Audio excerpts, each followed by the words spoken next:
Because when I started having these experiences, Regina, the first thing I realized is I got this all wrong. I really had it all wrong because this intelligence is so incredibly loving. And it's who we are. We're just separate from it. We're particle instead of wave. And when your nervous system tunes into that and the electromagnetism comes with it, the only way you can describe it is that you are so present.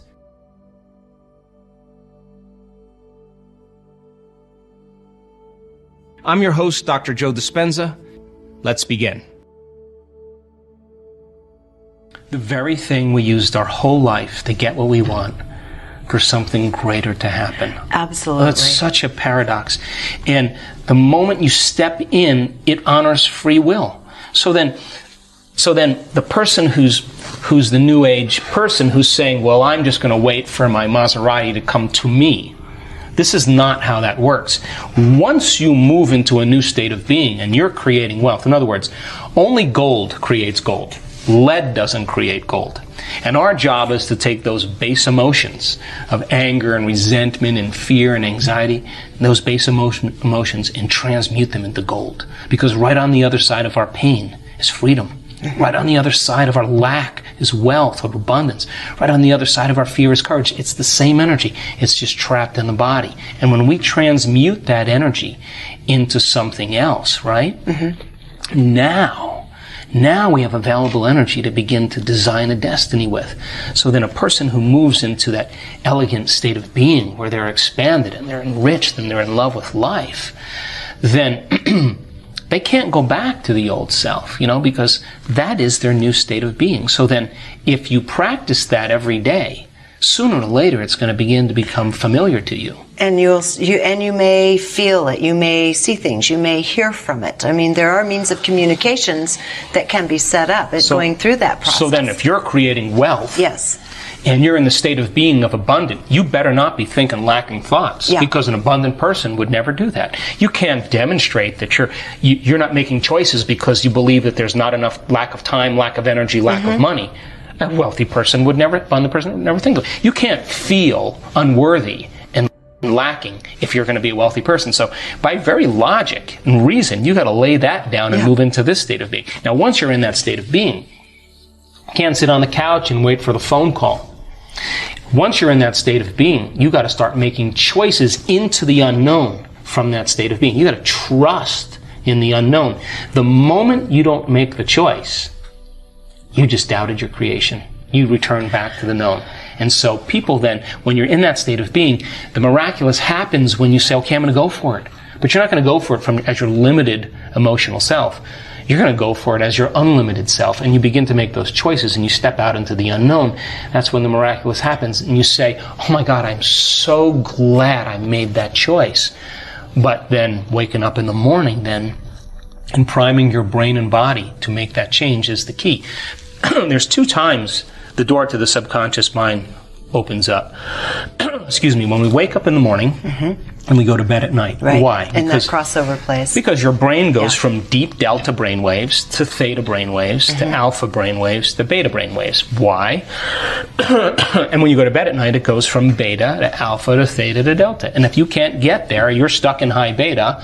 It's because you're driving the sports car in first gear, right? So people do whatever they can to get down there. So the brain chemistry works in accordance with this. So when you wake up in the morning and the receptors in the back of your eye pick up light, the moment that happens, your optic nerve sends a signal to the pineal gland, and the pineal gland starts making serotonin. And serotonin is the daytime neurotransmitter. In other words, serotonin gets you up and going. It gets your brain turned on.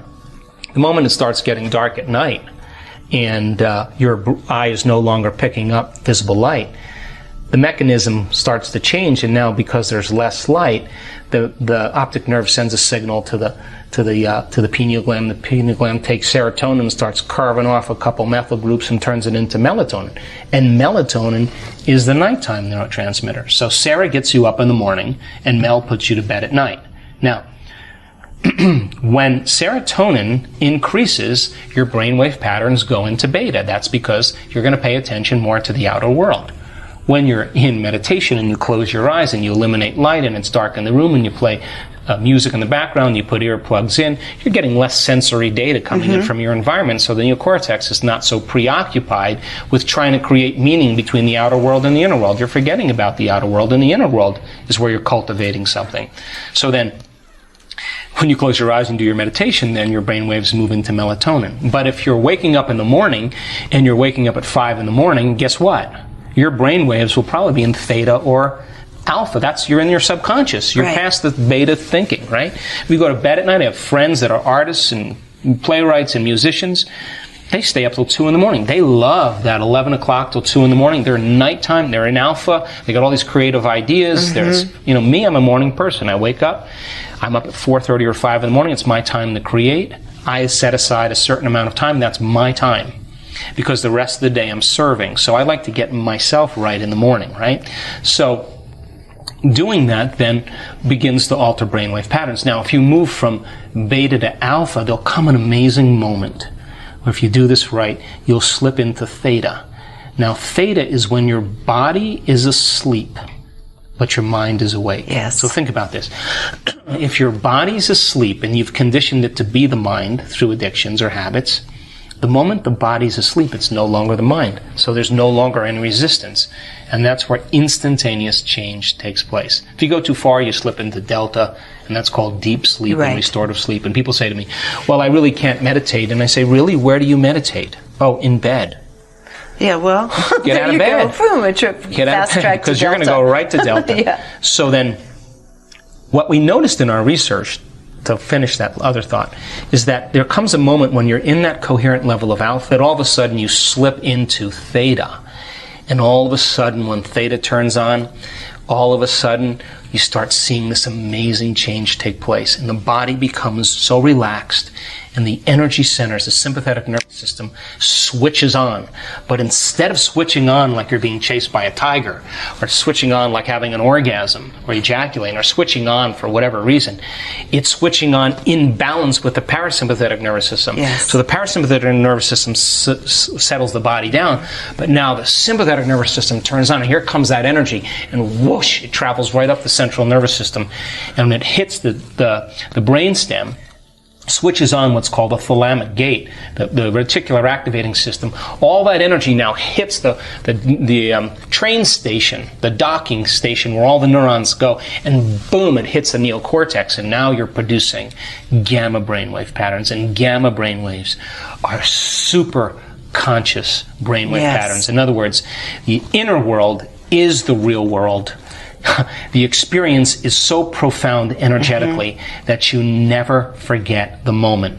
That's when you rewrite the program. That lady we showed having ecstasy and in a state of ecstasy in their meditation, she was in high gamma. Right. We were watching her. I was watching her go. We were going alpha, alpha, theta, theta, theta. We looked at each other and we were like, oh no, Jeffrey and I, and all of a sudden, boom, here it comes, gamma. Off. So then the moment that happens, then that's energy. Yeah. And the sympathetic nervous system now is in complete balance with the parasympathetic nervous system. The thalamic gate is open. The subconscious is out of the way. It's released. And the energy is now traveling to the thinking brain, and the person's becoming super aware. You just took the dimmer switch and went from 20 watts to 50 watts, which is normal, to 100 watts. Right. And we saw that in all the redness in the brain. Her brain was full of energy, and she was in a state of catharsis. She could control that, but why would she want to? Now she's having an orgasm in her head. Her brain is having the orgasm, and it's not chemical. It's electromagnetic. It's electromagnetic. Now, here's what happens. The moment that happens, melatonin has to change. Now it starts turning into all of these amazing neurotransmitters. Melatonin is transmuted in the alchemical factory of the pineal gland, and it makes a chemical that is one of the strongest antioxidants known to man. In other words, just a little tweak on the melatonin molecule, and now you have an anti-aging, anti-cancer, anti-heart disease, antimicrobial, anti-neurodegenerative disease chemical that's floating through your bloodstream. That's the first thing. HGH or something? What is it? No, it's an antioxidant. It's all those things. Oh, so wow. You just take a methyl group and twist it, and it turns out. Then if you take melatonin and you change it again, it creates a phospholuminescent chemical, the same chemical found in the electric eel. Now, what is that? The neurons are just filled with energy, and there's a glow. And the neurons now are heightened, and they're storing energy, and that's what gives those colors and patterns during the experience. And if you switch that molecule again, it turns into the chemical that you find in mammals that are hibernating. In other words, no sex drive, no appetite, the body's in stasis. You're no longer having any drives. And what a time to dream. What a time to create a future when the body is no longer the mind. Take that chemical and tweak it again, and it's the most powerful hallucinogenic known to man. And now you're talking about the God molecule. You're talking about the inner world as the real world, and now you are walking into a dimension.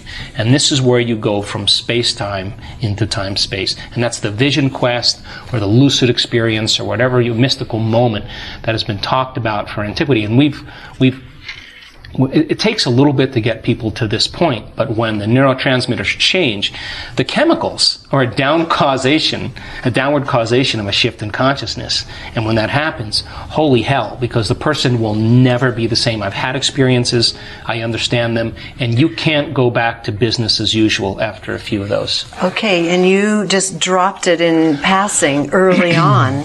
That you have had these experiences where you just haven't say, oh, when I'm out of my body. Okay, whoa, hold on. What were you saying?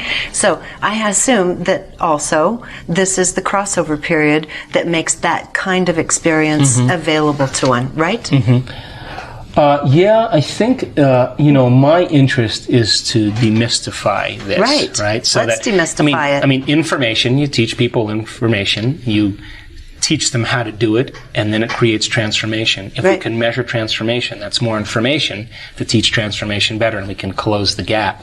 So, in one of our advanced workshops, we actually did extensive meditation. One of the things I've realized in my own personal experience is that you have to go past the point where you want to lay down in your meditation. There comes a point when you want to lay down or you want to give up or stop. If you go a little bit past that point and you sit up a little bit longer, and then you lay down, and you can do it early in the morning because the neurotransmitters are just right. They're not quite melatonin, they're not quite serotonin, they're in between. And if you can get up and do your meditation early enough and sit up for an extended period of time and then lay down, the light show is going to begin. Yes. And so I started having these mystical experiences a couple years ago, and I would literally, they were so unusual that I had to go back to my quantum physics books and begin to look at what exactly was going on. But I wasn't taking any drugs. My brain was the pharmacy, in a sense. And I was having these Kundalini experiences, and it was like I was getting plugged into a light socket, like someone plugged me into the electricity socket, and I could feel every single cell of my body turning on all at once, and it was like somebody took that dial and turned it up, and it was amazing. So there was a signature energetically of love that came with that. Yes. It was the thing that I became the most interested in, because when I started having these experiences, Regina, the first thing I realized is I got this all wrong. I really had it all wrong, because this intelligence is so incredibly loving. And it's who we are. We're just separate from it. We're particle instead of wave. And when your nervous system tunes into that and the electromagnetism comes with it, the only way you can describe it is that you are so present, so conscious, and so in love with the idea of being alive that you don't want anything else. You can't want in that moment, because if you started to want, you would lose the feeling. So you can't want. All you can do is be, right, and love. So I started having these experiences, and then I started thinking, well, maybe we should be able to teach this. So I started doing the research on the neuroendocrinology and what it took and the brain chemistry at the time. And then I had to start explaining what the heck was happening to me. So that's how I got involved in it.